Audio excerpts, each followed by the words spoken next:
Welcome to She Rebel Radio, the podcast for high-performing women leaders who want to unlearn conventional rules, leave prestigious careers, and launch businesses of significance. Each week, She Rebel Radio brings you insights and advice from women entrepreneurs who transformed their prestige prisons into daring entrepreneurial success stories. Now, here is your host, Lulu Minns.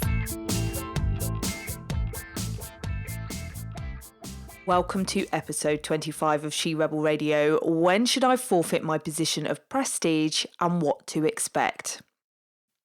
Welcome to She Rebel Radio. This could be your first episode of 2020. It might even be your first episode of She Rebel Radio full stop. And I want to say a massive welcome to you if that's the case. And I also want to say a big thank you to the diehard listeners of She Rebel Radio who were sharing individual episodes and social media posts over the Christmas period to support me with my intention to reach as many women as possible, and the big hairy goal underneath that to achieve 1,000 downloads by New Year's Eve. And we achieved that by New Year's Day, so it wasn't far behind at all. So that was an incredible achievement. We have had downloads from all over the world, literally South Africa, Australia, New Zealand, Canada, the US, Europe, Guatemala. I don't think they came back for more, unfortunately. And of course, the UK. We have a real solid listenership in the UK in particular, building, and so much good feedback. So I just wanted to start this episode by saying I'm so grateful for you to be, continuing to show up, to have listened to just a few episodes, or if it's your first time here today.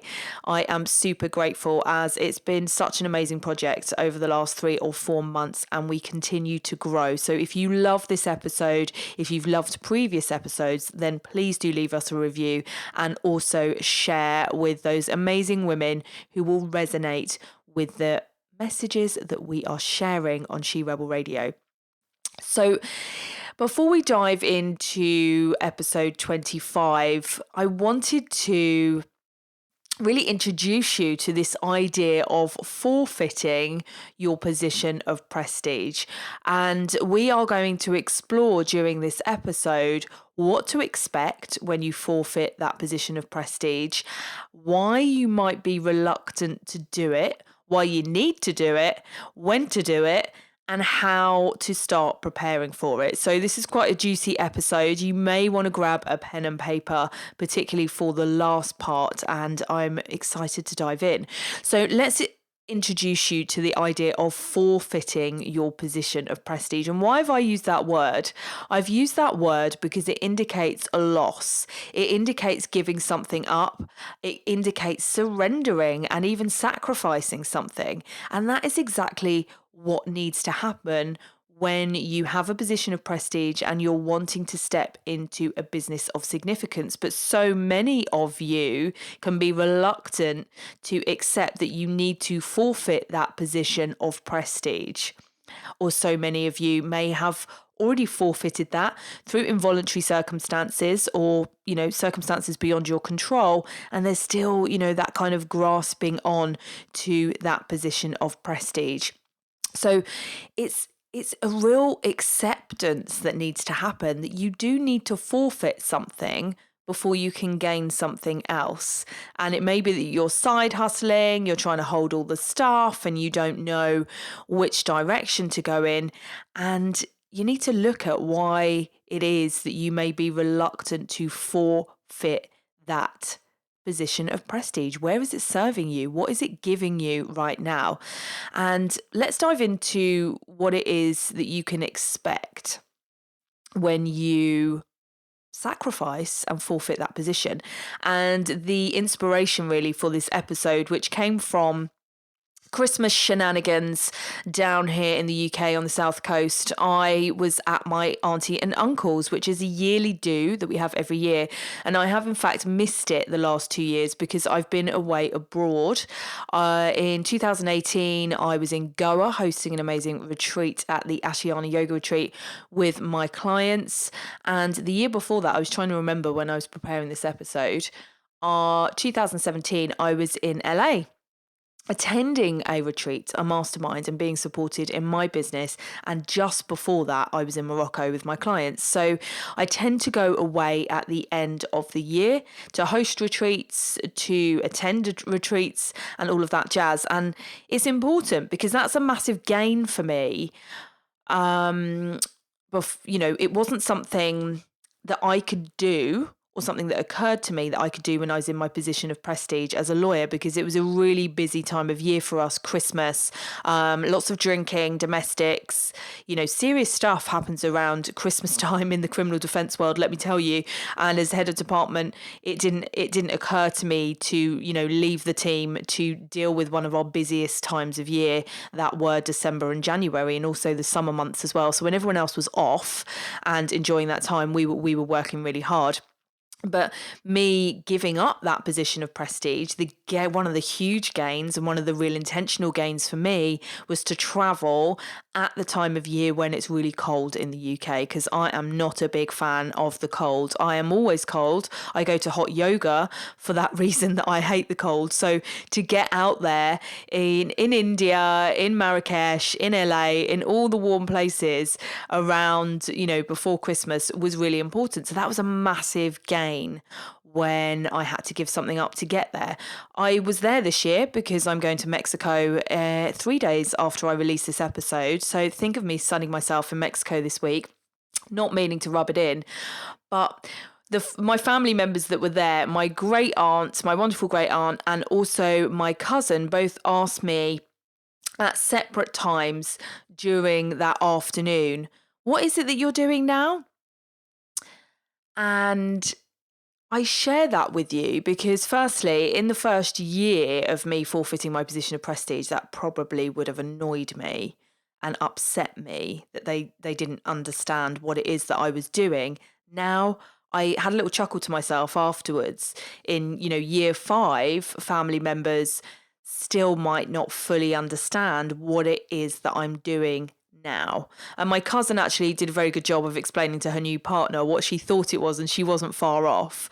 And, I probably didn't help myself. In the early stages, I had 2 businesses before starting my business in coaching, in advocating for women leaving their positions of prestige and starting their businesses of significance. And, it's massively evolved over the last 4 years in particular. But my family members, external family, and even those closer to me, still don't fully get what I do day to day, what the meaning is behind it, all of that stuff.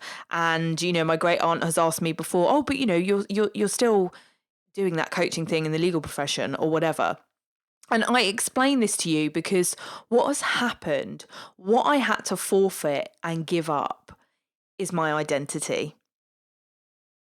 My identity as a lawyer. The thing that made me recognizable to so many people. I'm the youngest of 3 daughters, so quite often I was introduced as Lulu, the lawyer, right?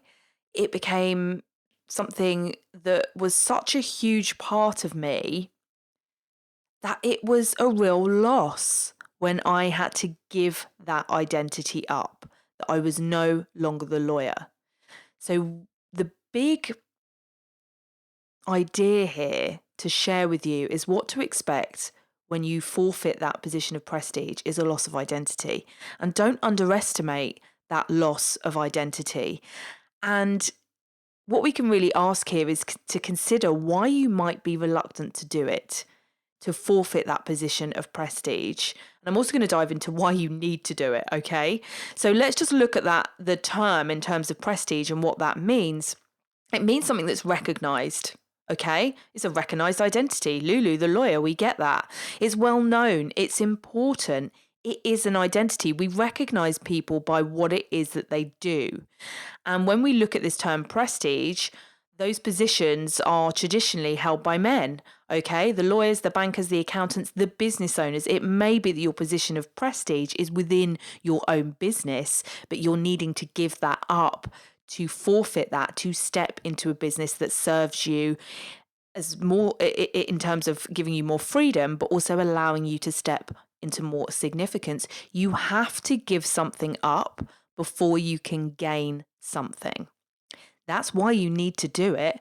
Why you might be reluctant to do it is that comes with that and a loss of identity, both for you and for those people around you who don't understand what it is that you do anymore, or who it is that you are.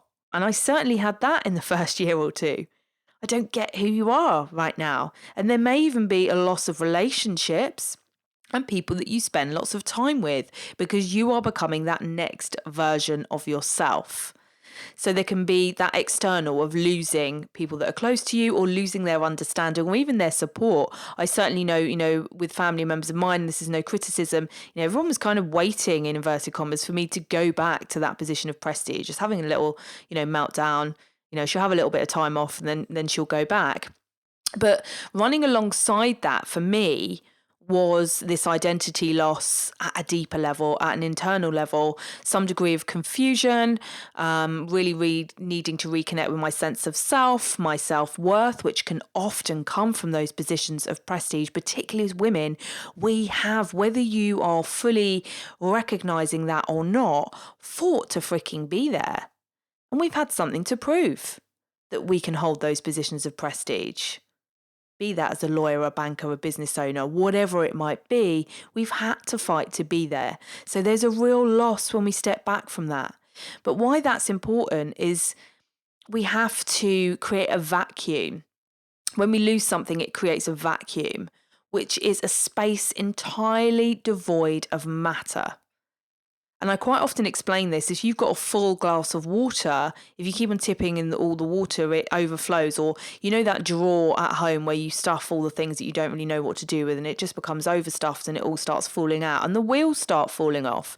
That's what happens. You need to empty stuff out to make space to bring the new stuff in. And this is a great time of year to create those vacuums, those areas of space that are entirely devoid of matter, okay? And I remember about 18 months down the line of me leaving my position of prestige, but, I was still dabbling in there for the first year or so. But after 18 months, I was like, I'm done. I'm really stepping away from it. I don't want my name attached to it. And I took all my suits to a charity shop, which felt so liberating, but I had to lose them before I could gain that new space in my wardrobe to fill it with things that really felt good to me. And there was a blank sheet before that. There was the winter of the soul. We've talked about that throughout the She Rebel Radio episode. So do go back and rewind and check in with that. And the real exciting piece of this is you get to choose what you fill it with. And that will be a greater expression of you and who you are, which is crucial and important as a part of creating your business of significance. It's so important. So the She Rebel is a big part of my identity. That's not new. It's just me expressing it at a greater degree, a higher level of self-expression. It's actually a big reason why I chose to do defense law in the first place. But when you do this work around your sense of self, your self-worth, and really freaking know who you are, that becomes such a massive part of your business of significance. And you need to forfeit that position at some point in order to be able to do that, okay? And it's okay if it's a gradual process. It was a gradual process for me. It is for many of my clients, okay? That they are gradually stepping away, dropping a day a week, dropping 2 days a week, getting some consultancy work or freelance work, or whatever it might be. So we move on to the question around that. And it's, ones that clients ask me a lot. It comes up time and time again. When should I do it? When should I forfeit my position of prestige? And the truth is when it feels right. okay, is really when it feels right. And I'm going to do a different episode on, intuition and actually connecting with that. But what I can say is an entrepreneur, it will always feel like, I don't know if you've seen that picture, of someone jumping off a cliff backwards saying, being an entrepreneur, it will always feel like that. It will always feel like the rug's pulled beneath you and you're losing that safety and security of regular income and all of that jazz, as well as this identity loss piece, which is not talked about enough, which is why I wanted to share that with you. There is never a right time. You're never going to be able to control all the variables that you feel totally safe and secure in doing it, but there's certainly some actions you can take to prepare for it, which I'm going to share with you in a moment. But what I will say is if you leave it too long, I was there for about 2 years when I knew it was going to happen at some point, even though I was in denial that I would need to forfeit that position. And side note, my family were in denial far longer than I was of forfeiting it fully, okay? And that will happen.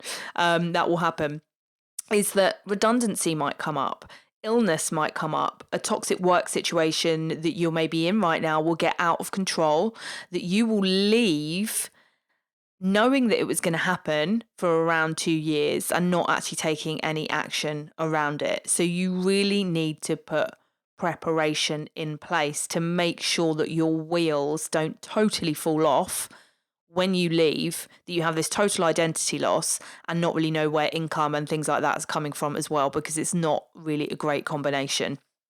But it's totally workable. I've worked with many clients that have found themselves in that position, and that was a big part of my position as well. So it really is feeling in when it feels right, but taking action to prepare for it now. So before we close this episode, what I'm going to do is share with you 5 action steps. This is where you're going to want to grab a pen and a piece of paper that you need to take if you are feeling that call of forfeiting that position of prestige. You know now what to expect, and you know that there is no right time. You can't control all the variables. You've really got to feel into it and put in the preparation. So step number 1 of how to prepare for it is to create financial space to live from, but also to invest from. And when I say create financial space, for me, I got my living costs down to the lowest possible. There's a little bit of lack and scarcity kicking in straight away, which is not so helpful. So clearing debts, getting your living costs down, saving some money as a buffer for you to have a little bit of cash flow should you need it, but also to invest in yourself and your business. That's not something I took account for. And I saved up £5,000. I should have saved up a lot more. That wasn't even 2 months' wages. So it wasn't very much, but it was a little buffer that did help me in that very first year. Make sure you've got access to cash, to borrowing money, so that your credibility in terms of borrowing money is there, because you will need it. Trust me, you will need it. And see if you've got some freelance or contracting work and access that you can do of something that's regular is super important. And that's what I was going to do, but things didn't quite work out for me in a number of ways. But, I still had access to the legal profession, which was helpful, but I didn't go back and work in as much as I thought was going to happen, because I was so burnt out and tired. I'd left it too late. So create financial space for yourself, because that will make things so much easier. Number 2 is surround yourself with like-minded people who get it, who get you and get where you are. If you're not part of the She Rebel Club community, then please come and join us on Facebook. I will put a link to that attached to this episode, because that is a really powerful space for a starting point for you to be supported, because loved ones won't always get it or get where you're at. Number 3 is to create mini vacuums. So mini vacuums, being out in nature, walking down the beach, practicing yoga, mini vacuums. And those people can act as that as well. So creating space, clearing out space at home, decluttering, okay? Even that version of kind of clearing debts and things like that is really laying the foundations for you to make this as easy as possible. Number 4 is start something. Start experimenting, get out there and start doing whatever it is that you're talking about doing. The likelihood is it might not be the right thing for you, but it will get you on the right path. As you know, I started with a dating business. I had a ready-made marketing business, which was part of this foundation of, creating income for me as I was doing this exploring and work around identity. So get started. You don't need to be certain to get started. And again, this is a mindset of an entrepreneur that you will get used to, okay? These are things that you constantly actually have to do as an entrepreneur. I do all of these things even now. I'm always seeing where I can create financial space. I'm always surrounding myself with like-minded people. I'm always creating mini vacuums and space for change and transformation to happen. I'm always getting out there and doing what I need to do, even though I might not be 100% certain. And number 5 is investing in support from the right coach and the right mentor for you. That's not the cheapest one or any at all.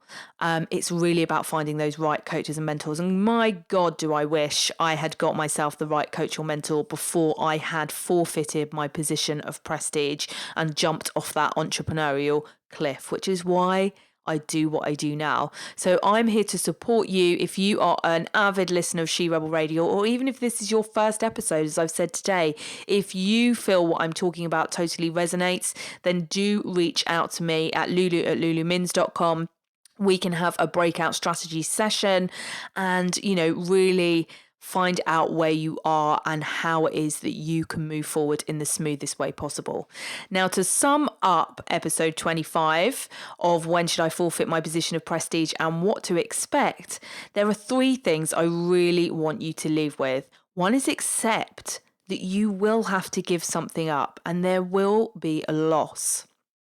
Number 2 is you get to choose what you fill that with, and that will be a greater expression of you. And that is something that I can massively help you with, as well as the business strategy. And number 3 is you need to prepare for it. And if you've listened to this episode, you need to start preparing for it right now.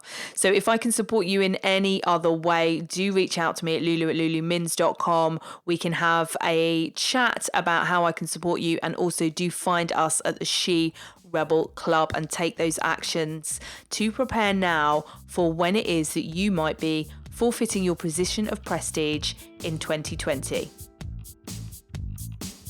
Thanks for listening to She Rebel Radio, the podcast for high-performing women leaders who want to unlearn conventional rules, leave prestigious careers, and launch businesses of significance. She Rebel Radio is executive produced and hosted by women's advocate and coach Lulu Minns. If you enjoyed this episode, make sure to subscribe so you never miss another episode. You can find Lulu Minns on Facebook and LinkedIn at Lulu Minns, and on Instagram at LuluMinns_biz. Until next week, keep rebelling against the rules and designing success your way.